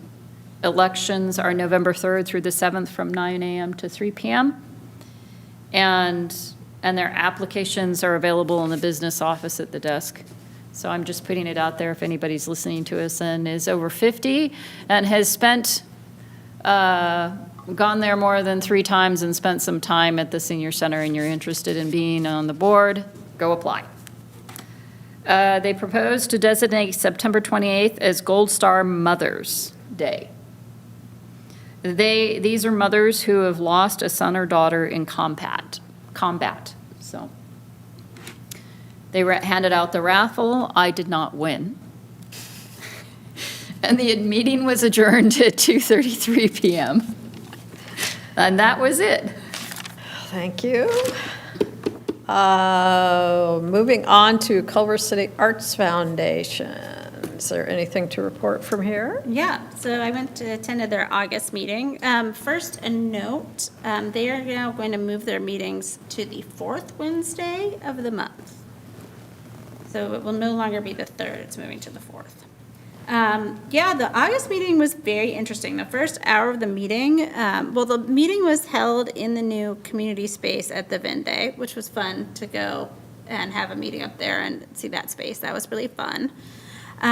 The first hour of the meeting was a meeting with the new artist laureate, Victoria Marks. She is a super interesting performance artist. And she has 2 key project ideas. One is she tries to use movement and to bring conversation and understanding between opposing groups. So she hopes to find sort of groups in Culver City that are sort of opposing to each other and have interesting conversations. The other thing is she wants to do some performance type arts in the parks more, so I think that'll be very interesting to see what she proposes to do. And then we had sort of a long conversation about her different projects and got to see some of her past projects. It was very interesting. Then they moved on to the regular board meeting, which they did not get through their agenda because they had to try to get through it all in an hour, and they had a lot. But key items, Art, Walk, and Roll is on October 18th. And they had a long discussion about planning for Art, Walk, and Roll. Then there's the big Tito's Fiesta Mexicana event on October 4th. Which they usually that raises about $33,000 for their fundraising. They also talked about their other fundraising. They got a commitment from Amazon for $10,000, a commitment from Apple for $25,000, and they're hoping to do more. They applied for a grant with the California Arts Council, but haven't heard back. They're working with the city on our cultural equity plan. They've signed an agreement with the city for the artist laureate and music and chambers. They're doing promotional work with the city. They're also looking for new board members. They had a successful artist meetup. They're excited about that the New Zealand's plan for the Olympics is going to council sometime in September. They had a long discussion about, so if you know in the Arts District, you know how the trees have what are called tree surrounds, which are the metal surroundings.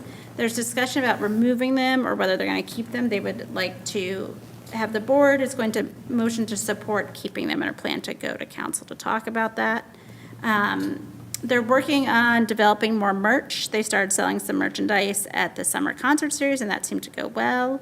And then the huge amount of the discussion was about Art, Walk, and Roll. So thinking about what kinds of tents and tables, organizing all the different parties, ideas to help maybe expand it some, and whether CCAF was going to be a top-line sponsor for it as well, along with the Arts District Residents Association and Arts District Business Foundation. And then we got kicked out of the Vende because our time was up. So it was a quick but very productive meeting. And like I said, they have a lot of events going on. in October. You probably don't know the answer to this question, but I was thinking when you were mentioning the tree surrounds, do you happen to know if, maybe not the Arts Foundation, but the Cultural Affairs Commission has any involvement from the artistic standpoint for the project that the city will have for having those kiosks in the right-of-way? I know that the Bicycle and Pedestrian Advisory Committee has involved themselves with that, but I was just curious if you They knew. did not whether- discuss that at all, so I don't know. But it would be nice if they looked nice. Yes. Just thought about that. Okay, next one is the 2028 Summer Olympics Preparation Ad Hoc Subcommittee. And we await further instructions, I guess, when they're prepared to have us move on that. So as far as I know, there haven't been any further meetings on that. Next is the Recreation Programming and Rentals Fees Study Ad Hoc Subcommittee. And I would direct my question to Mr. Ferguson in terms of where we are on that. I'm working with finance to bring in a consultant to help us fine-tune numbers. I will probably be scheduling a meeting with the ad hoc subcommittee, not in September, because I have 2 conferences I'm going to, so September is a scary packed month already. But I'm wanting to reignite this ad hoc subcommittee in October and get both of you up to date on it so that then we can report back to the full commission. Great. I will just remind that I will be away and flying back on a plane on the 5th, so hopefully I'll be prepared for the meeting, but if we could possibly have the meeting after October 5th. It will that'd be great. after October 5th, because I might actually still be at my last conference on October 5th, so. Wonderful, thank you. And I guess the next question regarding the plunge procedures ad hoc subcommittee, would this be the appropriate time to determine whether we need to continue having it? Yes, you can have that conversation. And if you all would like to dissolve it, that can happen now, or depending on what you all decide.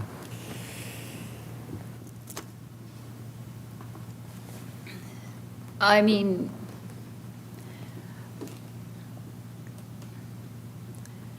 it's probably a good idea to dissolve it. I don't like letting it go, but, you know. At this point, is it just a matter of, Ted, having you keeping us up to date, or having, us being kept up to date on how things are moving, rather than necessarily having a subcommittee? Yeah, I mean, I can obviously provide updates during staff updates at the meetings.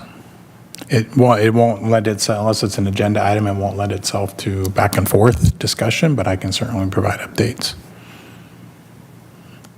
Commissioner Chin?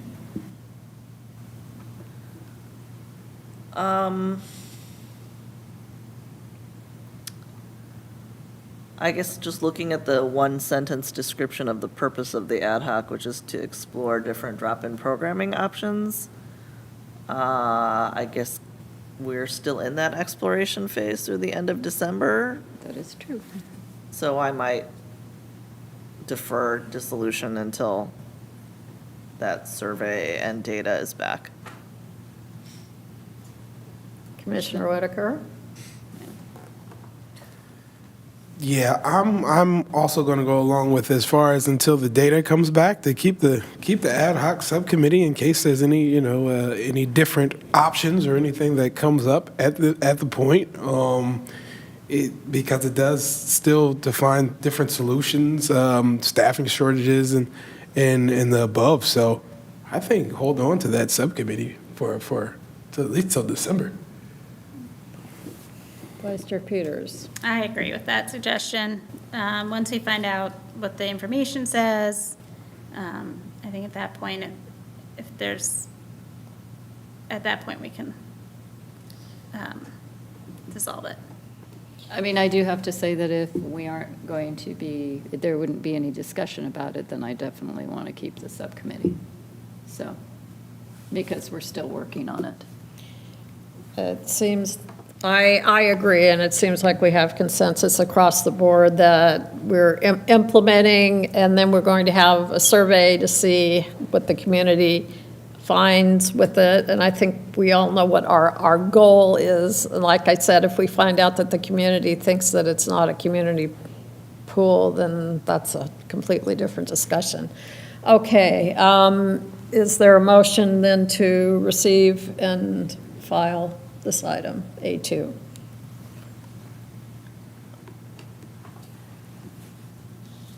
I motion to receive and file the updates from the members of Parks and Recs Community Commission, ad hoc subcommittees, and representative appointees to outside associations and city committees. I second it.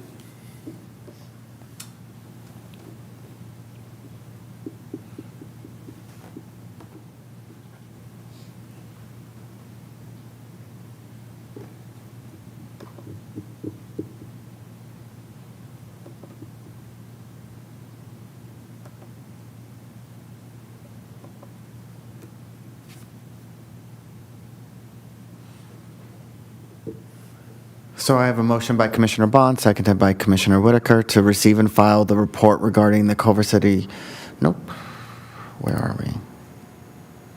A2?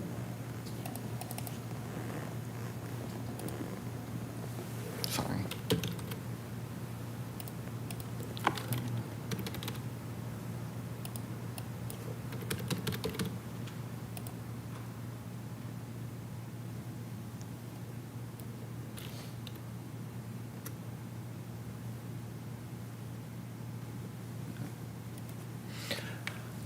So I have a motion by Commissioner Bond, seconded by Commissioner Whitaker, to receive and file the updates from members of the Parks, Recreation, and Community Services Commission Ad hoc Subcommittee and representative appointees to outside associations and city committees. And you may start voting. And the votes are in, and that motion passes unanimously. Moving on to item A3, which is receipt and filing of our meeting calendar and upcoming agenda items lists. I'll remind the commissioners, this is the time when we can discuss any new items we may want to put on an agenda. So your upcoming meetings, you have the October 7th, November 4th, and December 2nd for the remainder of the year. Looking at what those meetings agendas look like. So at your October 7th meeting, we have an update from staff on the community garden, which you all have requested for that date. There's a presentation on summer camp, and that presentation will be both our youth summer camp and our senior summer camp. Staff will also bring a presentation for the 2025 Fiesta with discussion on programming and event structure. And that date right now, it looks like Cultural Affairs Division of the city will be coming to discuss a purchase of an MGM sign for the senior center that they would like your input on. So that's all in October. So for November, we're going to review and approve the 2026 PRCS Commission meeting dates. You've requested an update from staff on impacts of the election on the department. And then you've also requested a discussion on the current joint use agreement with the Culver City Unified School District. So that is happening in November. Then December, you do your biannual report to City Council. We're going to bring a presentation for the 2025 Disability Awareness Month, which, for those of you who aren't aware, that is the month of October. So we have various activities that happen throughout that month. And you've requested to begin a discussion on budget letter recommendations for the next fiscal year. Some things that the dates are not completely determined yet. We have staff update on the sponsorship and partnerships. That's still moving through the ad hoc subcommittee for City Council. So once that goes to City Council, we'll give you an update on what that was voted on and what that looks like. I'll also, if I know enough in advance, let everyone know when it is going to City Council in case you want to attend that meeting. You've asked for an update on Culver West Alexander Playground, which when we're ready, we will give that. The impacts for the that was twice. There's a lot going on over the last 2 weeks. That's in November. And then you've requested a presentation on the youth sports programs with discussions of the field conditions. And then going to city council, the next city council meeting is September 8th, but we actually don't have anything on that agenda. So September 29th, we have a couple of projects that went out to bid. So we are taking those to assigning the contract. So that's the high mast lighting retrofit at all of our parks and resurfacing the courts at all of our parks. We are requesting a relocation of the community garden site at Veterans Memorial Park from what City Council initially voted on. We think it would actually work better at a different location in that park, so we're requesting that from them. We are discussing childcare at City Council meetings, and then we are looking to take a change in the structure of how we structure part-time staff positions at the plunge to the City Council at that date. And that concludes what the remainder of your year looks like. From staff's perspective, your meetings are quite busy, but we are open, as always, to any changes you would like to make.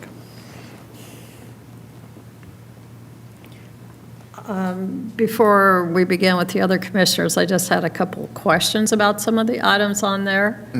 Regarding the childcare at city council meetings, what's that going to entail? So currently, a PRCS offers childcare at every single city council meeting, meaning if you have to sign up at the latest by the Monday morning of city council currently. And if you wanted to attend that city council meeting, we provide childcare services. No one has taken advantage of that since we have offered it ever.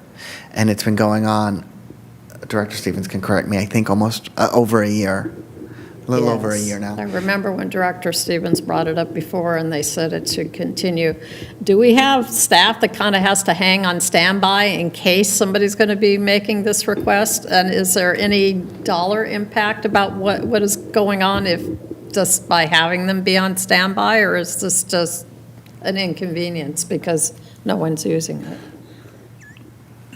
We don't necessarily have staff on standby. If someone were to sign up for it, we would probably have to scramble to find staff to cover it. We'd probably just end up paying full-time staff overtime and having them stay to do it. But since we've had zero, the cost is zero. Yeah, we don't really have any extra part-time staff right now. We're really short, so that's probably where we would fall. Okay, thank you.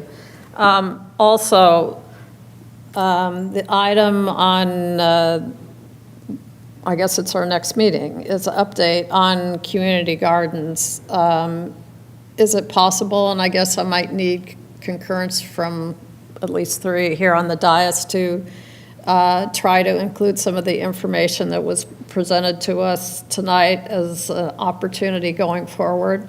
I'm particularly interested if there's a possibility of it and there's a bike lane going by, of seeing that project could tap into some of the money that's associated with all the projects going on around bike lanes. I'm sure that since this just came up and this item was already on here, it probably wasn't anticipated to be included in this report. Okay, maybe I misunderstood. You said you were looking for 3 nodding heads. Yeah. Are you Is there asking me any a question? interest? Well, yes. Well, first of all, I want to see if there's interest by, yeah, it seems like there is, yes. And then second, would that be too soon to be able to respond to? Well, I mean, thankfully we have a landscape architect on staff, so I could have him maybe connect with Ms. Sullivan and go out and walk it and take a look at it and see what his professional opinions on whether or not it could work. So I could try to include that in there. Okay. Great, thank you. Commissioners, are there any other items you would like to see on the agenda? Well, now, so last time we talked about Tuesday, November 4th, and there was not an election, but now we're voting on the November 4th ballot regarding the changing of redistricting. And I think voting usually ends at 8 PM, right? In California, I can't remember. I think it does, and, it's the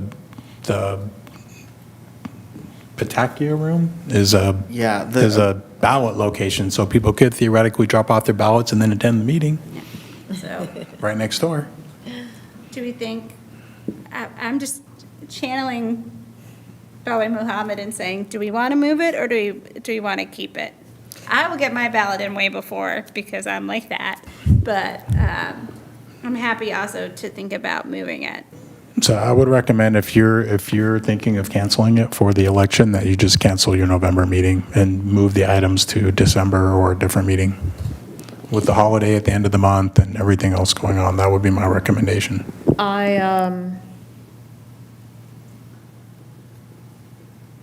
I prefer us to try as much as possible to have our meetings in this room because it's much easier to be televised and so staff doesn't have to set up something separate. Like when we have one of our meetings in I think the senior center, and staff has to go through a whole lot more work. This is the meeting place that's set up for that.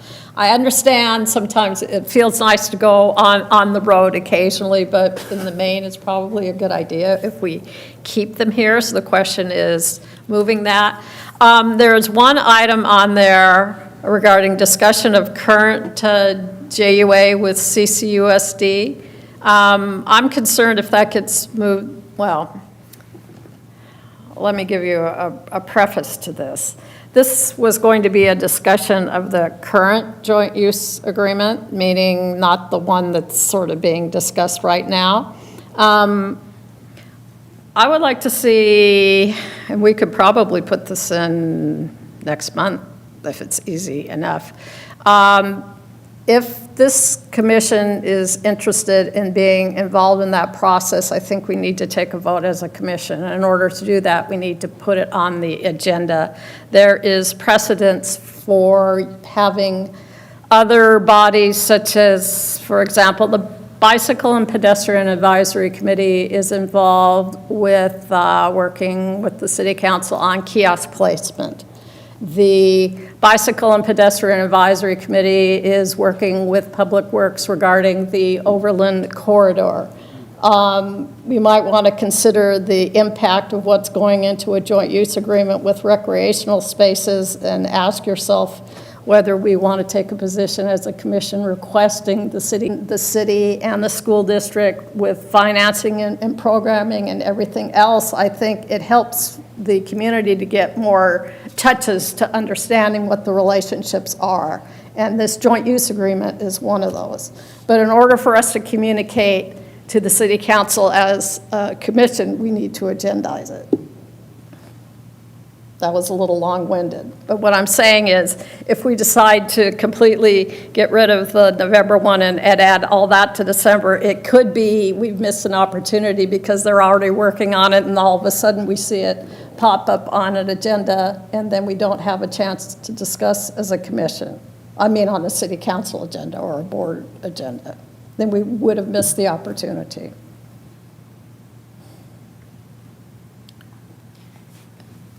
Personally, because I think that this joint use agreement definitely affects the Parks and Recs and our ability to offer more classes, as well as how much the district uses our facilities as well. I think that we should, as a commission, be taking a look at what they're writing into the new joint use agreement, because it really does impact us and the community. And I think that if we're able to discuss it, then that brings in the community and allows them an opportunity to actually discuss it before it's even voted on. I think it's a good idea, personally. So November 4th is Election Day, but for this special statewide election, there are multiple days where you can vote in person, correct? Even here in Culver City, so, I mean, we call it Election Day, but it's not really Election Day anymore. But I do think that if the meeting coincided with the single day you could vote in person, that would be very problematic, but we have confirmation that it is 4 days of voting, which I just looked up also. I think it's fine to continue with the meeting. Okay, we're all set with that date. I see that Adam has been adding something on Tuesday. He's just renaming it. Right. I was suggesting moving that to the October meeting rather than the November meeting. I mean, it's going to just be a discussion whether we, try not to discuss it too much now, but the discussion about whether we want to do that and take a vote on it. And then later in November, we can have the discussion of what the current one is and what the outlines of that are. And waiting in anticipation until the one that's being looked at right now comes before us. So just so I'm clear, you're wanting to move the joint use agreement discussion to October?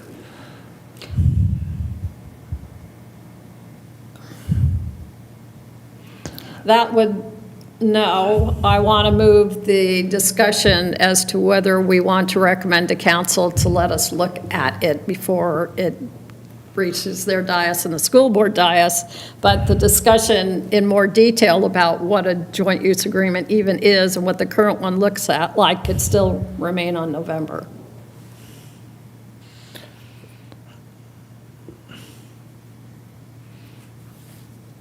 So, because it's a joint use agreement, we just need to make sure it can come to you from our city attorney. Because how they are handling it, they have a subcommittee between city council and the school district that meets throughout the year and talks about a lot of issues, including this. So they talk about it in that meeting. So we can come back with more preparation. Like, I don't know if it would necessarily come to this body as much as do you all want to send two representatives to their meeting that they already have. Again, that's something I need to talk to the city attorney and see how that needs to work with Brown Act and with all the different things of being government bodies and how that plays out. I mean, we can prepare that for October, and I can come with a lot more information about how the city is handling this joint use agreement and how this body can be included. My question is, will all members of this body be able to talk about how they need to have the joint use agreement in front of them without having an understanding of the current joint use agreement? I feel like that all just needs to stay together so that everyone has the same understanding versus just assuming people know what the current joint use agreement is. Okay, I understand that, but if you did that in October, that would be a very long meeting, wouldn't it, with everything else that's on there? Are you- Unless I mean, we bumped one of those items to November? I think staff would, I mean, are you okay if we move the Fiesta presentation to November? Because that's just something that staff is preparing to give to you and have a discussion. We can do that any month. Commissioners, is that fine? Yeah. Okay, great. So, yeah, move the Fiesta to the November meeting and then move up the item on the JUA.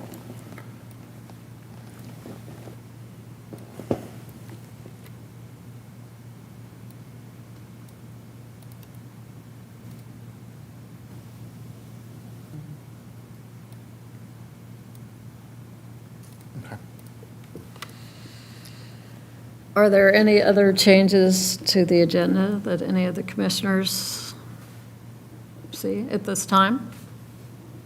If not, I'll entertain a motion to adopt this item.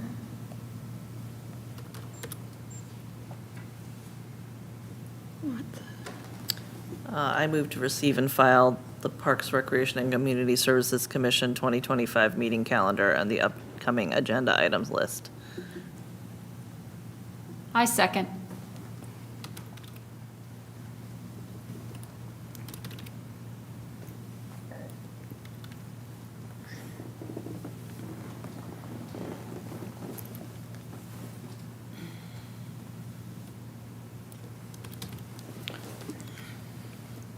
I have a motion by Commissioner Chen, seconded by Commissioner Bond, to receive and file the Parks, Recreation, Community Services Commission 2025 meeting calendar and the upcoming agenda items list with adjustments.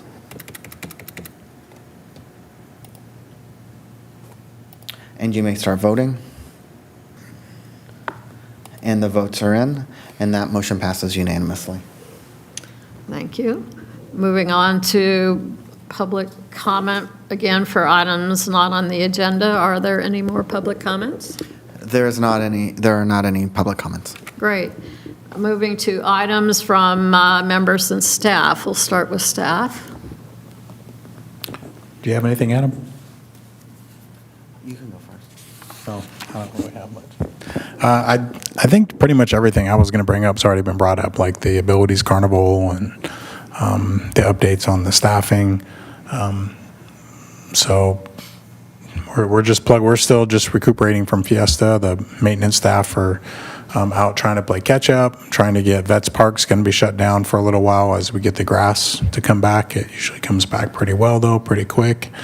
And then we're just plugging along our after school programs. We're still struggling with staff. We're working hard to get a bunch of staff. We have a lot of new staff coming over the next few weeks, and then we got to get them trained and kind of get them up to speed. So we're just plugging along, just trying to get as many staff as we can on board. Adam? Yes, I was also going to say that we have, we're moving forward with the recruitment for maintenance worker 1, I believe. So we're hopefully getting those positions filled by the end of the year. Great. Commissioners, Commissioner Chen, any other comments? No additional comments, thank you. Commissioner Whitaker. Just have probably one or two. And I just want to say, Director Stevens, has everything been okay locking up the pickleball court at 10? I know we had discussed that before. I just want to make sure that staff was able to lock up the pickleball courts in the evenings. I haven't really heard about any, and we've just been scheduling staff. So, I mean, during the week when it was easier when we had softball at Vets because they were here till 10 o'clock, 10:30 anyway. So as it is now, we're just scheduling staff to do it. I don't know about the weekends. I haven't heard whether or not, or if we're just leaving them open. But I haven't gotten any complaint emails about things not being open, so. I guess just saying going forward into the holiday season. I mean, it's already a school year. This year has gone by so fast, as most years do. But just looking forward into the holiday season, and I guess preparing our city for the for holiday festivities. I'm just looking forward into that, and preparing our staff. Director Stevens preparing PRCS. I'm just looking forward to a fantastic holiday season and the continuation of this year. Things have been going fantastic from what I've seen, so I'm excited and overjoyed to continue forward. Commissioner Bond, no comments? Commissioner Peters? Staffing made me think of one quick question. Do you know what, at the end of the day, what you're trying to hit in terms of enrollment at the teen center? Like, what would be your maximum capacity? Just because I get asked. I mean, we'd like to have as many as we can possibly fit in that building. Just right now, we're limited by the number of staff that we have. What can fit in the building? A lot. Yeah, a few hundred, yeah. Okay. And, I'm sure. So, I mean, we'd love to have that. We have that many teens engaged, actually socializing and not, out wandering the streets or being on their devices, it'd be great. Just we're doing the best we can to try to get staff in so that we can do that. Awesome, great. And then just a reminder for people who want to sign up for flag football, that's starting up soon. So sign up this week. Yeah, I think signups are still open. Yeah. I think, yeah, well, I mean, we have slots, so we would definitely take people. All right. Thanks. I was just going to say that someone had mentioned that I think were only 45 slots for this teen center, and they were very disappointed. However many it was, she wasn't able to sign. She was wondering why, how, because she wanted her kids were really interested in going to the teen center. So getting staffing would be really awesome, I think, if we can at all. I actually had this is just a little thought bubble, and I'm not trying to make any extra work for staff, trust me, but we had a lot of discussions about, more people we're oversubscribed for a lot of things. So you have the numbers because we discuss it here on the regular. Do we ever sort of compile that, like on a semi-annual or annual basis, and say, here's where we're at. We don't have enough spaces for, or we don't have enough staff for, so that it's out front and center what is happening with our community in addition to what is done at the budget time, because I think that's important. I know we hear it all the time, and the community certainly lives it all the time when they can't sign up for, an after-school program or the team center or something like that. Just a thought. I'm not asking for a response right now. It was just something I was thinking about, though, that might be important. At least we're lucky that CL did pass, so we're not going to be having another kind of discussion, or at least we believe it will be certified in the next few days. Chair? Yes. Perhaps when we have the budget discussion meeting, if there is, because all of this you sign up through with ActiveNet, so we know what the wait list is. So if we could maybe get information on like what are the programs that have the longest wait lists, that then we could then think about for budgeting purposes of what we could advocate for more of. So, I know camp has a long wait list. I bet CARP has one, teen center, but also thinking about like what sort of classes have long wait lists, that sort of thing. That would just be interesting information to have come budget time. Yeah, I mean, and I can have Megan included in a report next, but I know we significantly increased our day camp capacity this past summer. And we've increased our after-school program capacity this year as well, too, because we've had historically high wait lists for both. So we increased both of them. Okay.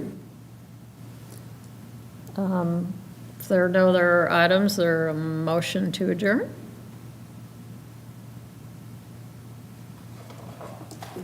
I motion to adjourn this meeting. I second.